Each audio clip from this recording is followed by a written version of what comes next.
Hey folks, so this is a quick video over Basic Blackjack. This time I'm going to take it a little slower. We're going to code from scratch. I'm going to show you part of the design process and how to solve some of these more complex problems.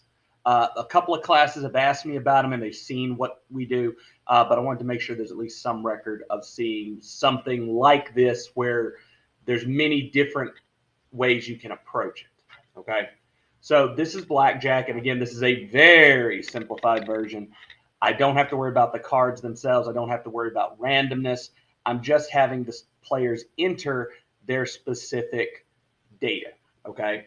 And I don't even have to be too precise. Player one wins, player two wins, a tie.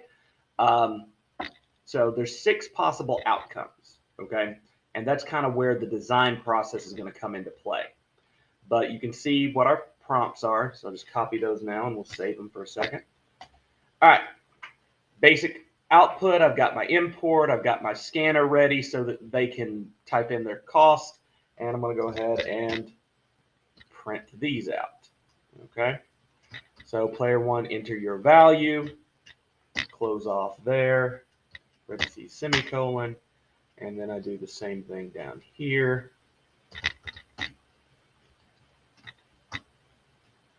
And there's player two's option. Okay, now I need to have variables to hold these. I'll just call them P1 and P2. Actually, it gave us variables. What do they want to call us? Handle.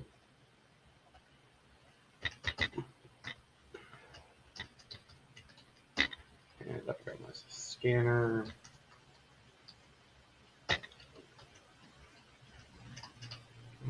Copy that out. Do hand 2.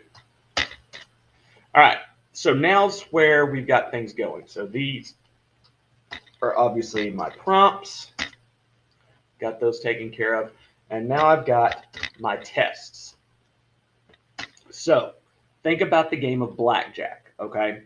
The object is to hit 21 value without going above it. If you go above it, you bust and you cannot win. Another way of saying you lose. So let's think about all the possible things that can happen. So we've got both players bust. You've got one player bust. Okay. If you've got no players bust, then you're playing the numbers game. So there's 2 versions of this. Could be player 1, could be player 2. But once you get past that, if nobody busts, you could have a tie. And then beyond that, you just have high card or high value. And again, 2 versions of that because we've got 2 players. Okay. Each of those is going to be our testing. Okay. So I'll take that part out and we'll just put in here. Okay. So how do both players bust? Well, that means both of their values are over 21. So that's my code. So if hand 1 is greater than 21 and hand 2 is greater than 21. It didn't give us an option, so we get to make something up. So no winner, both bust. Some kind of command. If they don't give us anything specific, we can make it up. You can tweak what I ask you to use as long as the intention it remains. Okay, so they say player 1 wins, player 2 wins. That's fine for me. Okay, now I've got 1 player bust, and I've got 2 tests that I have to use because they could go either way. I didn't know that did that. I don't need the curly bracket though. Okay, so I could have hand 1 go over 21, but I need to make sure that hand 2 is less than or equal to it. Okay, so long as that happens, let's see, player 1 went over, so this is player 2 wins. Okay, and then to get my second version, I copy paste it and I just switch what's going on.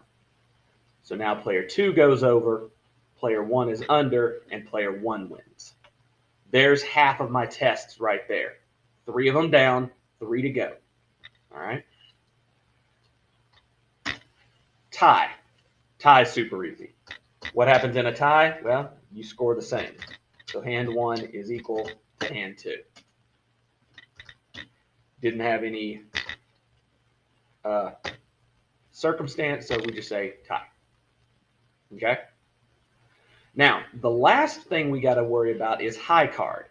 So if we made it through all of those, then we're looking for just who has the highest value.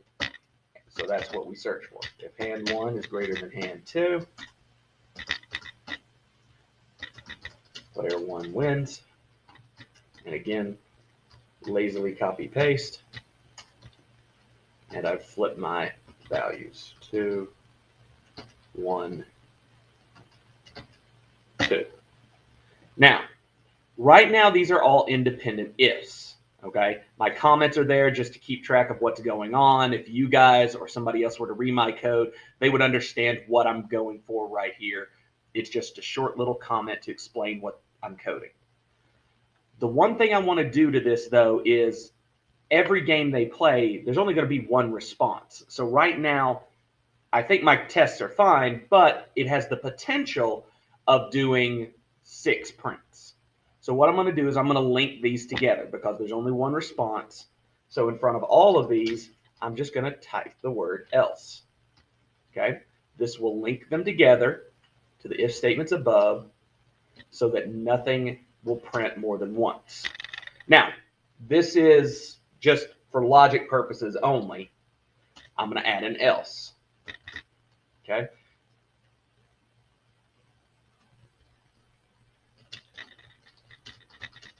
And I'll put a little funny comment there just so they can see, oh, well, this shouldn't ever print, but he's got the else for logical purposes. Okay? That's how it works. So now, something some of y'all are not doing, test the code. All right? So if we did 17 and 21. Okay, I need an extra space there. All right. 21, player 2 should win. Good.